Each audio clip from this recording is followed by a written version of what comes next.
Welcome to our latest adventure. Today we explore Yorha Dark Apocalypse, the 24-man raid series from Shadowbringers.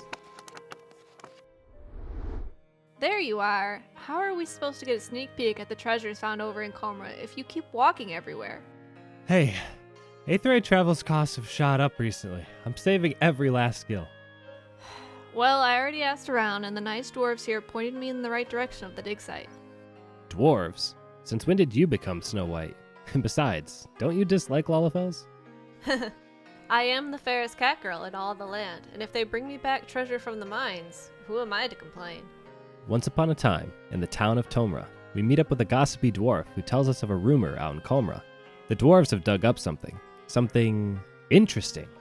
When we go to take a look, the dig site watch stops us. Even after Cat tries to bribe him, and of course I take the high road, it seems we need the dig site chief's permission to enter. The chief tells us they've dug up a Machina graveyard. Unfortunately, he won't let us take a peek. Instead, he asks us to deliver a message for him to Anog and Kanog, twins here in Comra. With nothing much else to do, we hop over and deliver the news to Anog and Kanog. Lally ho, something, stay out of trouble. The twins recognize us as heroes and see a perfect opportunity here to ask a favor of us. They know our weakness. We literally can't say no. Trust us, we've tried. They ask for an automation core.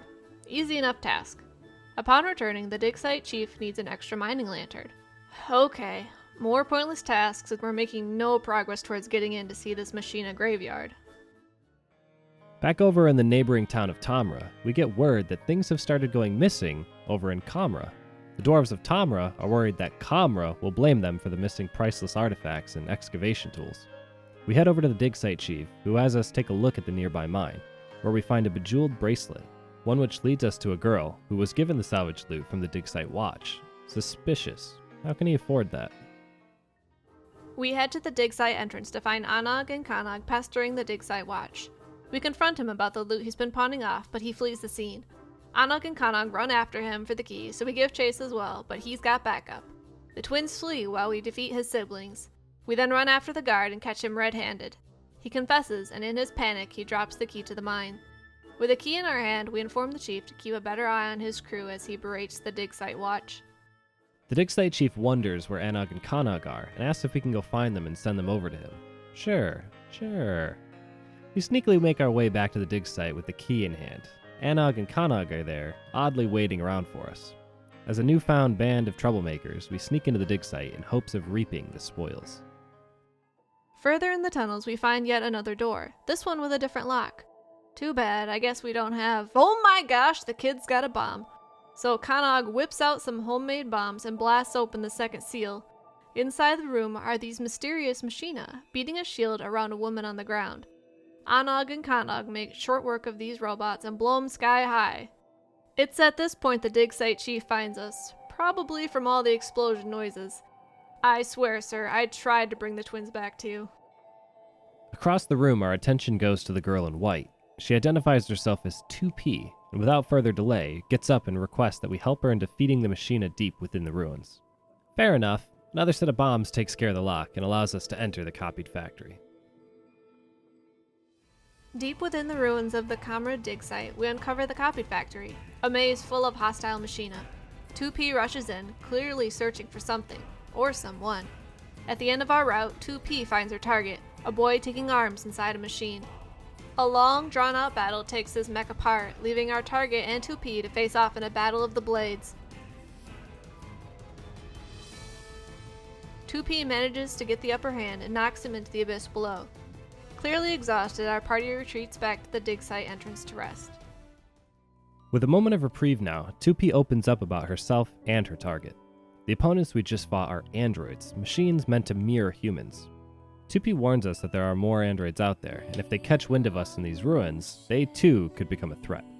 She says she doesn't have much time left, and we must carry on to find the key within the ruins. The key would stop the androids and restore— well, I hope that last part wasn't important because she's out of batteries. If finding this key has a chance to restore 2P back to working order, then we must not delay. We head back into the copied factory with Anog and Kanog to look for clues. I'm with Kanag on this one. We just met 2P and we're already going to fetch her a key of unknown value. What if she's evil? It'll be fine. You worry too much. Anag has the right of it. As we traverse the copied factory, we uncover all sorts of machina junk. Maybe we can reassemble them to form a key of some kind. And what's with this previously blocked off room? So many broken androids laying everywhere. I'm getting a bad feeling about this place. We take a quick moment to look over the junk we found so far, when suddenly the repair pod we found activates. It scans the area and warns of multiple life forms nearby. That must be us, right? I guess we can't disassemble this little guy anymore, but we can bring him along. Oh, now Anog's scanner is going off too?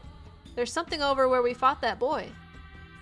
Racing back to the platforms, we find the boy 2P knocked into the abyss. Did he climb back up? Well, he's unconscious now, so we take him back to the entrance to decide what to do with him later. We'll need the downtime for Anog to put together the rest of the junk we collected anyway. After an undisclosed amount of time, we check back in with Anog on her progress with the machina junk. The pod we've been harboring has confirmed one of the pieces to be a device that grants the user access to some sort of machinery. This must be what 2P wanted us to find. Unfortunately, the device keeps shutting down due to a lack of power. Anog believes that if we learn of the power this device holds, we could harness it to protect the village from threats of similar power. Given the threats we've seen in the copied factory, that may not be a bad idea. We head out to the nearby mines to gather resources for a battery, and upon returning the items to the twins, the chief rolls up. While Anog and Kanag run off to work on the battery, the chief tells us of the carnival being held here in Comra. As per tradition, an officially sanctioned bearer is to present banners to the village, and they'd like us to present the banners this time. After a short trip around the village, the carnival is ready to start.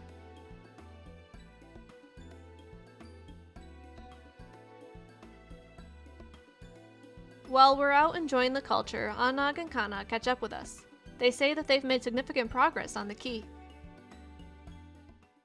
Using the crystalline carapace of a knocker, they were able to transfer power from a machina's core to the key device. However, now that it is powered, we don't exactly know how to use it. 2P may provide answers, but the pod says we'd have to replace some damaged parts on her to get her functioning again. If only we knew of a room with a bunch of android corpses. Oh yeah. Back in the copied factory, we showed the twins and the pod to the hidden corpse room. The pod gathers the necessary parts needed to repair 2P, and we make our way back to the entrance. Even more time passes as we wait for the pod to repair 2P.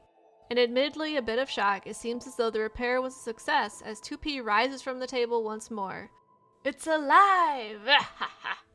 2P seems to regain her surroundings rather quickly, and asks if we found the key she's asked for. We show her the device and she turns it on.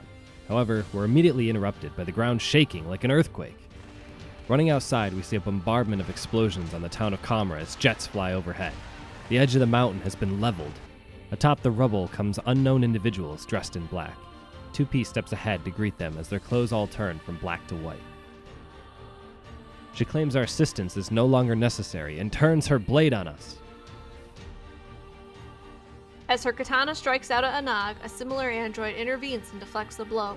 This android looks identical to 2P, but wears black. Seeing no point in fighting, 2P retreats back to her mech and takes off. We're left in the wreck that is Comra, with many questions and no real answers, and a new android that so far hasn't tried to kill us. She claims to be a Yorha No. 2 Type B unit, informally named 2B. She is here to destroy the androids in white. Great, we totally trust you. With the threat of what's to come, we give chase to 2P. With Anog, Kanag, and 2B at our side, we make our way to the bunker, revealed deep beneath the mountains. Similar to our first encounters, we combat a number of machina on our way deeper in pursuit of 2P. It isn't until reaching a darkened room at the end of the bunker that we find her. 2B has clearly already battled and defeated her. No. Wait. From out of her chest, 2P spawns forth a husk of a person, and another, and another. These mannequins dogpile up in the center of the room and suspend in the air, forming a disgusting ball of mannequins. As we tear at the ball, it deforms and reshapes into a mannequin form of 2P.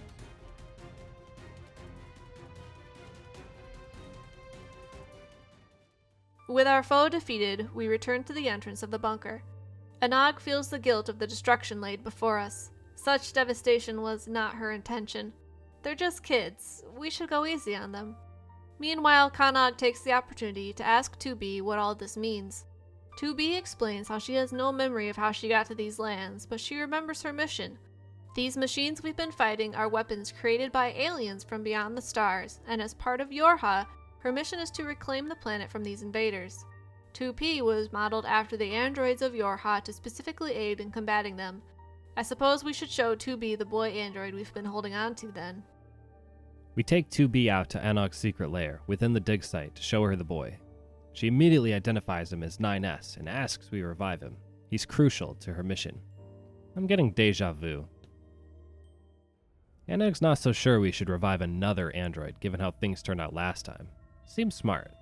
Perhaps it's best we take a moment to think it over while we go check in on the village. Before we get too far in making our plans, we hear a loud rusty door echo through the cave. Upon returning to the dig site's main area, we find many grumpy dwarves. It would seem the village has caught on to our adventures and blames Anog and Kanag for the bombings. We step in to tell Elder Glag what's really happening, but it does little to change the opinion of the mob. They all seem to blame Anog's carelessness and headstrong approach to kicking up trouble. Kanag isn't seen as strong enough to hold her back, and we're collaborators this time around in this trio of blame. Elder Glag asks us what we think, and unsure of how to define this, we simply tell him that it's complicated. Before Elder Glag can point his finger at whom to blame, as is custom in Comra, 2B steps in and blames herself. The sight of an android and her big sword, though, scares away the mob. With time back on our side to find a solution, we head back to check on 9S. 2B takes him into her care as she prepares to repair him. It's during this time that Kanag realizes that Anag is missing. She must have slipped away after the mob disbanded. We head to the outskirts of the village to look for her, but see no sign of our friend. For the first time, Kanag feels alone. To make matters worse, the entire village is in ruins, and the villagers all fear Kanag, or despise him. One dwarven man yells at Kanag, holding him responsible for his wife's serious injury, making Kanag feel terrible. Kanag cleans up some rubble, while we ask around to see if there's anything we can do to help the man's wife. It seems as though the injured woman likes mead. Go figure. Kanag wants to do something to cheer her up, so we take Kanag on a road trip down the ladder and over into town to buy the mead. We pop back over to Comra to surprise her. However, Kanag is yelled at and told to leave by the husband.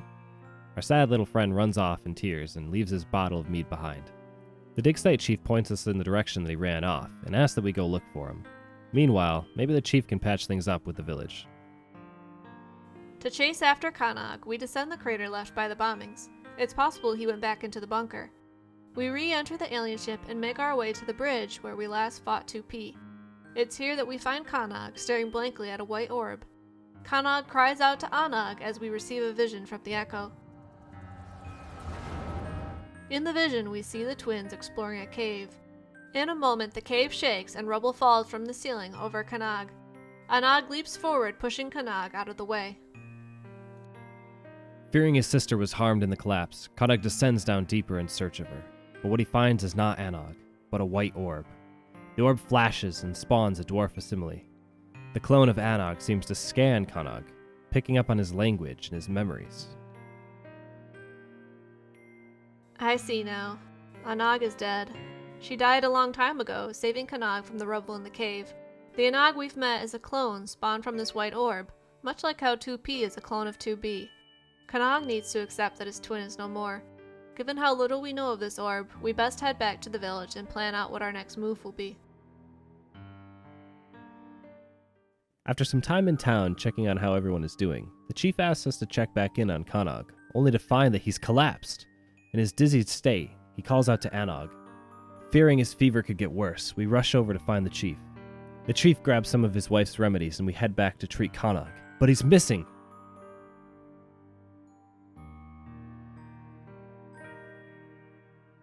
We split up to go looking for him. Asking around town, all we learn is that the villagers only want him back so they can continue to blame him. Not a very forgiving bunch. But the chief did hear from someone that Kanag was last seen headed into the crater towards the bunker once more. I hope he isn't going where I think he's going. Along with the chief, we head deep into the bunker until we reach the white orb at the end. At its side is Kanag. He's motionless on the floor. And to make matters worse, multiple copies of 2P walk out of the orb. The one in front draws her sword and addresses us. Beings of this world, watch closely. Alright, it's time for battle. Wait! Coming up behind us is 2B, 9S, and Anog? Anog exclaims that there's no time to explain and we must destroy the core. This triggers something bad as the clones of 2P all let out a scream and disappear along with the orb. Fearing something disastrous is coming, we grab Kanog and rush out of the bunker. From the entrance of the crater, we now see a spiraling tower reaching into the heavens. Anog insists that we make our way to the tower and destroy the orb. We try to demand she explain everything, but it seems answers will not be given, as she promises to explain later. Sure you will.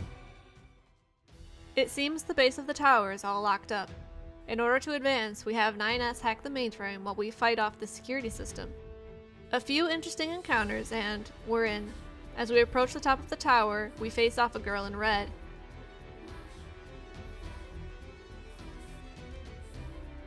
She's a creepy one.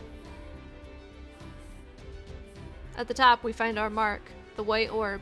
Except this time, the orb shatters to reveal a woman inside. This fight isn't all black and white, as halfway through, the orb summons a new foe from above, a girl of purest white. Upon her arrival, our environment seems to change to a cityscape. Where are we, and who is she?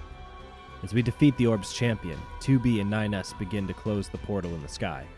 They struggle to hold back its power, but in comes Anog. She hands us a letter asking us to take care of Kanog, and then enters the Matrix. From inside, she tips the scales and helps us destroy the portal in a blast of energy.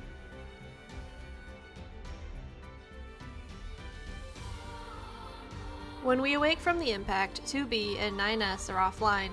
A pod flies in to confirm this to us and initializes a memory playback. The audio recording is 2B's. She records that the white orb is what created the tower, 2P, even 9S and herself. Its sole purpose was to come to this world and destroy it. She states that as long as 9S and herself were on this side, the portal could never be closed, likely implying that anything that the orb had created could not be left in our world. She thanks us for our assistance. With that sweet, but mostly confusing note, our android friends fade away and the tower begins to shake. We hightail it back to Kamra as everything the white orb created disappears. Back in the village, we find the chief and tell him of the complicated mess we just went through. He seems especially disheartened to hear that Anog is now dead. We hand Kanog the letter Anog wrote for him. It tells of her adventures in a strange new world. The words don't seem to comfort Kanog. As he finishes, he asks that we deliver a watch he found when he was clearing rubble around the village. It's the chief's wife's watch that he cleaned up. While we deliver it on his behalf, Kanog has something he must do.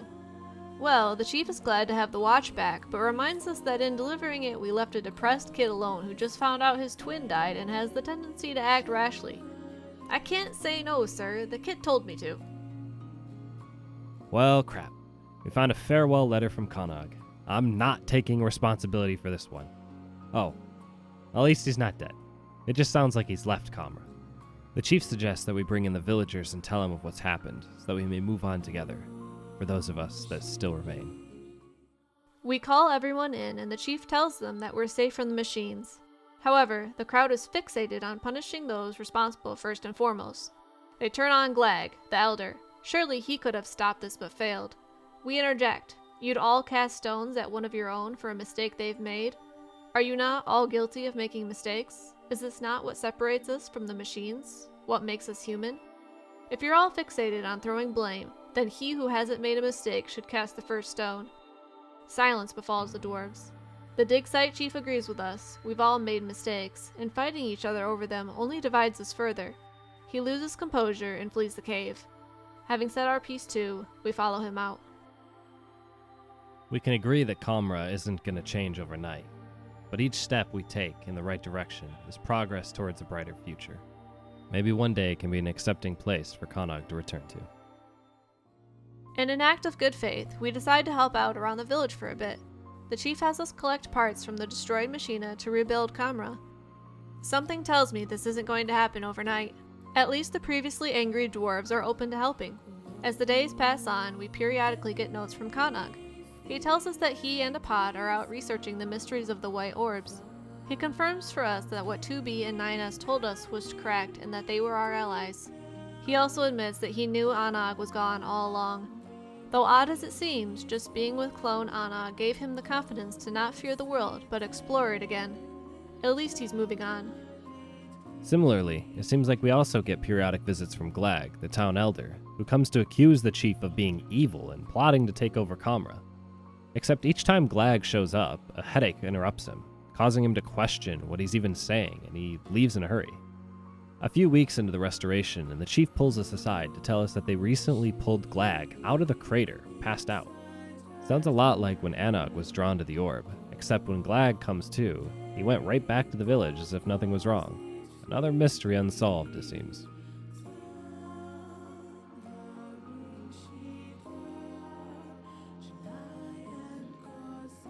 As we wrap up our work in the village, the chief gets word that ironwork frogs have been seen out of Yulmore. There's only one dwarf we know that could be living outside Yulmore these days. Wishing to meet up with Kanag, we pay a visit to the slums outside the lavish city. A vision of the past shows that Kanag spent his time here trying to find a way to bring back Anag.